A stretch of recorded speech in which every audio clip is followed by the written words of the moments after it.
Assalamualaikum warahmatullahi wabarakatuh. Bapak, Ibu, dan seluruh keluarga besar, pensiunan di seluruh penjuru tanah air yang saya muliakan. Izinkan saya memohon perhatian Bapak dan Ibu sebentar saja. Tolong jangan geser layar ini dahulu. Jangan anggap pesan ini seperti video-video singkat lain yang hanya lewat begitu saja tanpa makna. Apa yang akan saya sampaikan dari awal sampai akhir nanti bukan gosip murahan, bukan isu yang tidak jelas rimbanya, bukan kabar burung dan bukan berita yang sengaja dibesar-besarkan demi judul sensasional atau klik semata. Ini adalah pembahasan yang sangat mendasar tentang hak-hak yang selama puluhan tahun Bapak dan Ibu perjuangkan dengan penuh peluh, dengan dedikasi tinggi, dan lewat pengabdian yang tulus kepada bangsa dan negara. Hak yang seharusnya memberi rasa tenang di masa tua bukan justru melahirkan kecemasan. Hak yang kita kenal sebagai dana pensiun, dan pada kesempatan ini kita akan membahasnya dengan perlahan, sejelas mungkin, dan tuntas sampai ke akar-akarnya. Saya mohon dengan sangat dengarkan penjelasan ini sampai titik terakhir. Jangan melompat ke kesimpulan sebelum seluruh rangkaian penjelasan ini benar-benar utuh Bapak dan Ibu terima. Mengapa ini penting? Karena dalam dunia kebijakan publik, satu kalimat saja yang terlewat atau satu kata yang disalahartikan bisa membuat makna dari seluruh kebijakan negara menjadi keliru di dalam pikiran kita. Dan kita semua tahu kesalahpahaman jika dibiarkan tumbuh akan melahirkan kecemasan yang sebenarnya tidak perlu, melahirkan prasangka yang menguras batin, dan mengganggu ketenangan masa tua yang seharusnya menjadi waktu untuk beristirahat dengan damai. Mari kita mulai pembahasan besar ini dari sebuah kejujuran yang paling mendasar, sebuah realitas yang mungkin jarang diungkapkan secara terbuka, namun sangat dirasakan oleh setiap insan yang memasuki masa purna bakti. Menjadi seorang pensiunan itu jujur saja tidaklah mudah. Ini adalah transisi hidup yang luar biasa besar dan mendalam. Bayangkan setelah puluhan tahun, Bapak dan Ibu terbiasa bangun pagi dengan semangat, mengenakan seragam kebanggaan dengan rapi, menjalankan perintah atasan dengan penuh tanggung jawab, menunaikan tugas demi pelayanan masyarakat, dan mengabdi tanpa banyak pilihan untuk mengeluh. Tiba-tiba suatu hari semuanya berhenti. Tidak ada lagi gaji aktif yang masuk setiap tanggal 1 dengan nominal penuh. Tidak ada lagi tunjangan rutin yang biasa menyertai. Tidak ada lagi jadwal kerja padat yang membuat hari-hari terasa penuh makna produktivitas.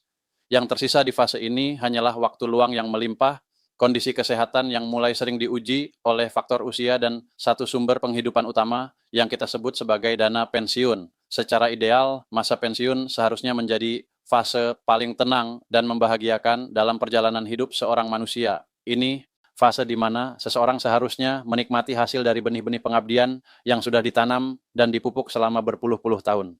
Fase di mana negara seharusnya hadir dengan tangan terbuka untuk memastikan para abdi negaranya yang telah menghabiskan masa mudanya untuk kepentingan publik tetap bisa hidup dengan layak, terhormat, dan berkecukupan. Namun, kita tidak boleh menutup mata terhadap kenyataan di lapangan bahwa bagi banyak Bapak dan Ibu, masa pensiun justru sering berubah menjadi fase penuh tanda tanya.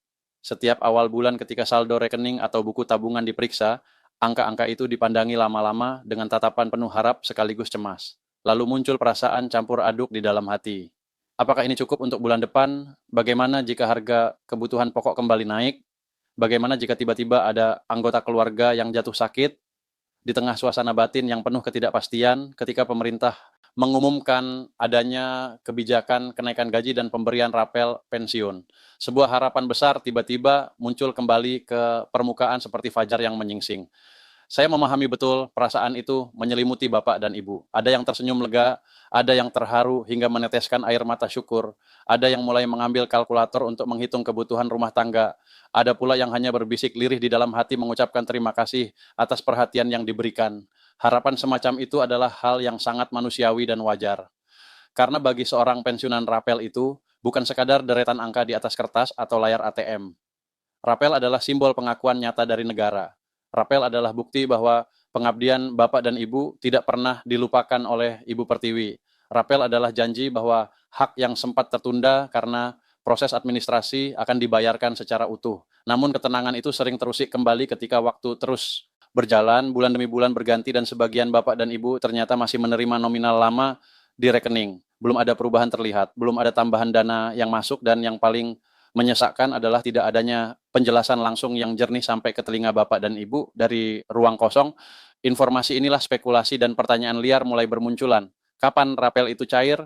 Apakah informasi ini benar-benar valid? Jangan-jangan ini hanya wacana politik? Jangan-jangan ini hanya janji manis yang tidak akan pernah terrealisasi?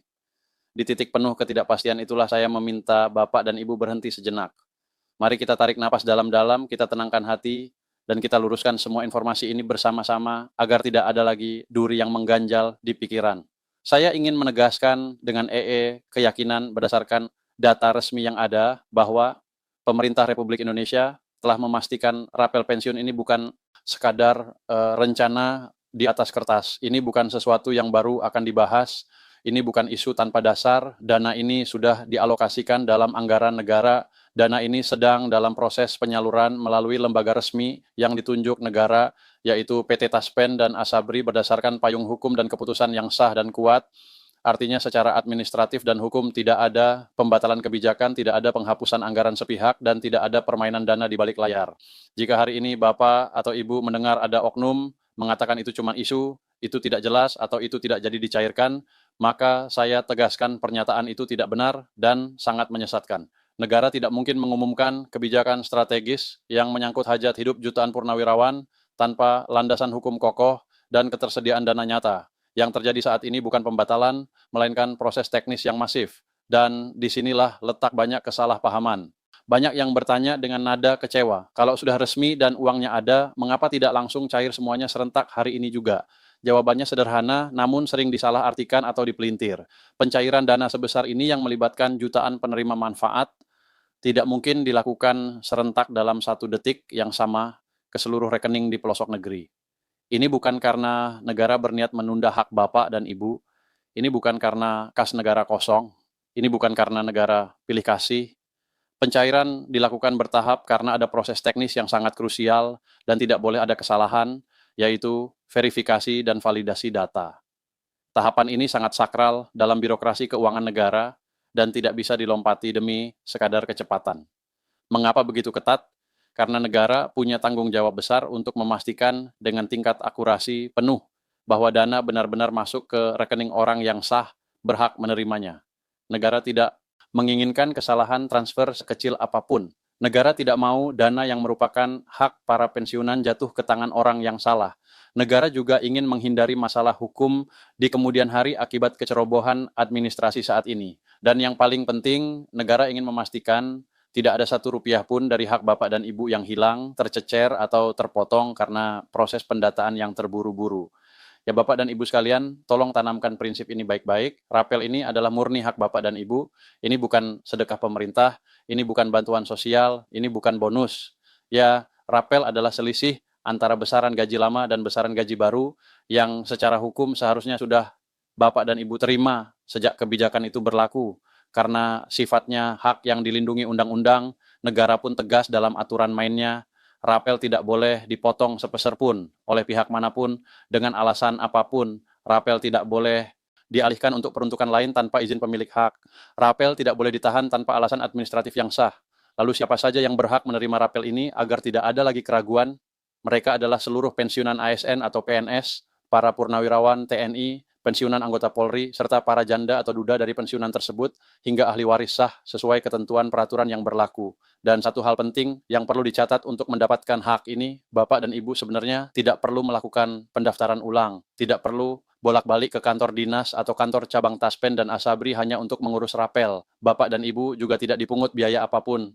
Dana ini akan masuk otomatis ke rekening yang sudah terdaftar dalam sistem pusat. Jadi jika ada orang menyuruh Bapak Ibu mendaftar ulang dengan syarat membayar sejumlah uang, abaikan. Itu jelas melanggar prosedur dan patut dicurigai.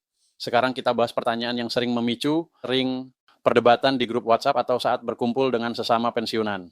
Mengapa nominal rapel saya berbeda dengan tetangga saya, padahal kami pensiun di tahun yang sama dan instansi yang sama? Jawabannya bukan karena ketidakadilan, bukan karena petugas pilih kasih, bukan karena alasan subjektif.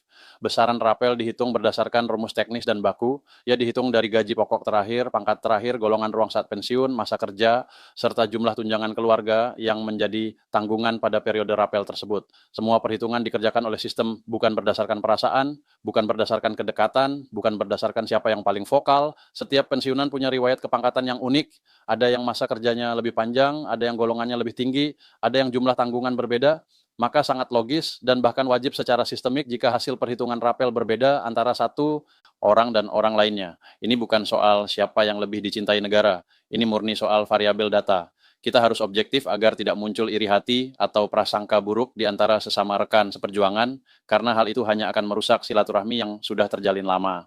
Selanjutnya kita masuk ke bagian yang sering dianggap beban otentikasi dan verifikasi data berkala. Saya sering mendengar keluhan, kenapa harus otentikasi lagi? Datanya kan sudah ada sejak dulu. Atau kenapa harus merepotkan orang tua dengan teknologi? Bapak dan Ibu yang saya hormati, tolong pahami dari sudut pandang lebih luas.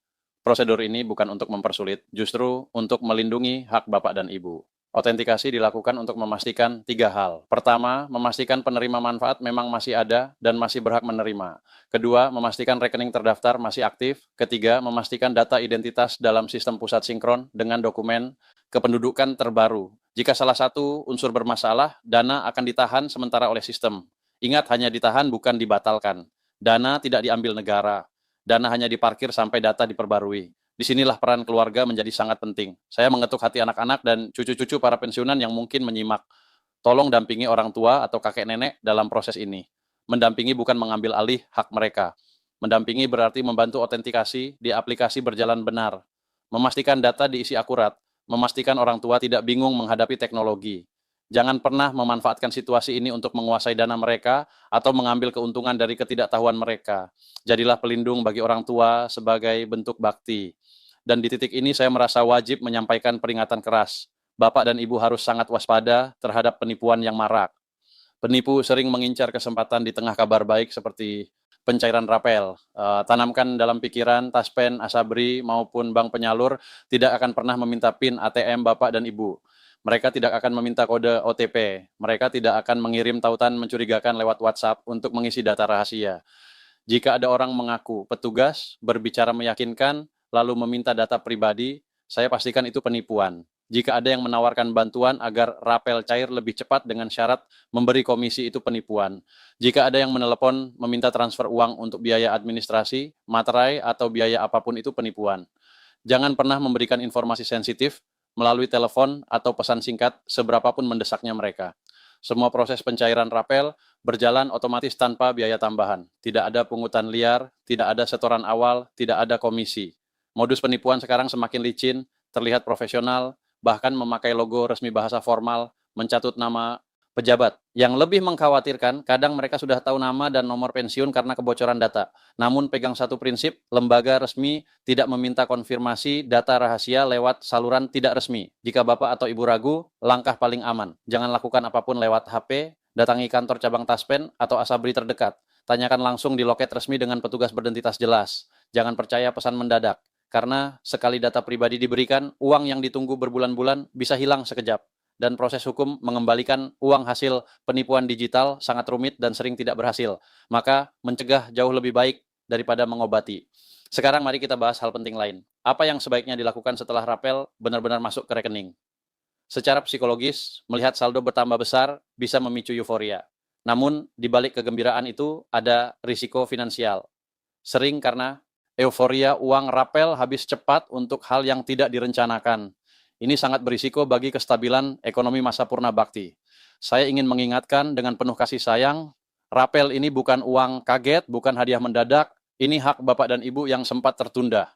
Uang ini seharusnya menopang kehidupan secara berkelanjutan. Karena itu, prioritas utama penggunaan rapel sebaiknya untuk hal mental. Gunakan pertama untuk kesehatan. Pastikan ada cadangan untuk keperluan medis yang tidak selalu ditanggung penuh. Gunakan untuk pemeriksaan rutin, obat, atau nutrisi yang lebih baik. Setelah kesehatan, prioritaskan kebutuhan pokok rumah tangga yang mungkin tertunda. Saya sangat menyarankan Bapak dan Ibu menjauh dari tawaran investasi yang menjanjikan keuntungan kilat. Hindari skema yang menjanjikan hasil fantastis. Hindari tawaran usaha yang tidak Bapak Ibu pahami. Hindari meminjamkan uang besar kepada orang lain tanpa jaminan jelas. Banyak kasus pensiunan kehilangan rapel karena investasi bodong, atau karena tidak tegak meminjamkan kepada kerabat yang akhirnya tidak kembali. Tolong pahami dengan tenang, rapel adalah kesempatan berharga untuk memperkuat fondasi ekonomi masa tua agar tetap mandiri dan terhormat. Ini bukan waktu tepat untuk menunjukkan kekayaan. Ini bukan saatnya balas budi berlebihan kepada semua orang.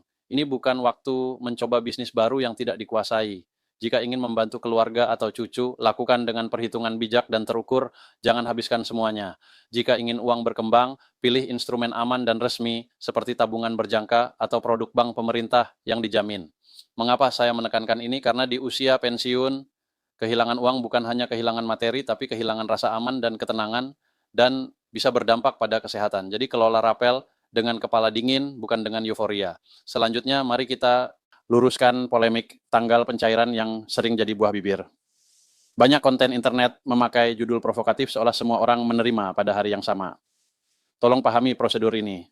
Tanggal yang diumumkan pejabat biasanya tanggal dimulainya implementasi kebijakan nasional. Bukan berarti uang masuk ke rekening semua orang pada jam yang sama. Dalam birokrasi besar selalu ada urutan teknis. Jika setelah tanggal itu uang belum muncul, jangan panik. Jangan merasa dikhianati. Itu bukan pembatalan, melainkan proses antrian sistemik. Langkah paling bijak adalah mengecek data administrasi, tetap tenang, dan memakai jalur resmi. Jangan mudah terhasut kabar dari mulut ke mulut yang sering sudah dibumbui persepsi negatif. Jangan meluapkan emosi kepada petugas bank atau petugas lapangan yang juga sedang melayani ribuan orang. Sistem pencairan nasional melibatkan jutaan baris data yang harus disinkronkan satu persatu. Ada yang cair, cepat karena datanya bersih, ada yang terlambat karena ada elemen data yang perlu klarifikasi demi keamanan transaksi. Ini murni teknis, administratif, bukan sentimen personal. Daripada membuang energi untuk mengeluh, lebih produktif memastikan dokumen, kependudukan, dan data perbankan rapi. Karena pada akhirnya, kelancaran pencairan sangat bergantung pada kualitas data yang tercatat, Bapak dan Ibu yang saya hormati. Sebagai penutup dari uraian panjang ini, saya ingin menyentuh sisi emosional yang sering menjadi beban bagi para purnawirawan. Saya tahu dalam hati kecil Bapak dan Ibu, kadang muncul perasaan seolah negara mulai melupakan jasa-jasa Bapak dan Ibu setelah tidak lagi aktif bertugas. Perasaan itu manusiawi. Namun, jangan biarkan perasaan itu merusak cara pandang Bapak dan Ibu terhadap negara ini. Negara bukan satu atau dua orang, melainkan sistem besar yang terus bergerak melindungi warganya. Meskipun proses birokrasi kadang lamban dan kaku, niat dari kebijakan kenaikan gaji dan rapel ini adalah bukti negara masih menghargai dan memperhatikan kesejahteraan para pensiunannya. Masalah yang sering muncul hanyalah hambatan teknis yang tidak seindah rencana di atas kertas. Mari kita sikapi semua ini dengan kedewasaan berpikir dan kesabaran yang proporsional. Bapak dan Ibu telah memberi yang terbaik bagi bangsa ini selama puluhan tahun. Kini saatnya Bapak dan Ibu menikmati hasil pengabdian itu dengan martabat. Jangan biarkan informasi salah atau tekanan sosial merusak ketenangan masa tua. Jika rapel sudah cair, kelolalah bijaksana untuk kesehatan dan kemandirian hidup. Jika belum cair, tetaplah tenang dan tempuh jalur pengecekan resmi dengan sopan. Kita semua adalah keluarga besar yang harus saling mendukung dan menguatkan. Semoga penjelasan ini memberi pencerahan sehingga tidak ada lagi ruang bagi kecemasan dan keraguan. Semoga Bapak dan Ibu senantiasa diberi kesehatan, ketenangan lahir batin, dan kebahagiaan di masa purna bakti. Terima kasih sebesar-besarnya atas jasa dan pengabdian Bapak dan Ibu kepada tanah air tercinta. Wassalamualaikum warahmatullahi wabarakatuh. Ya.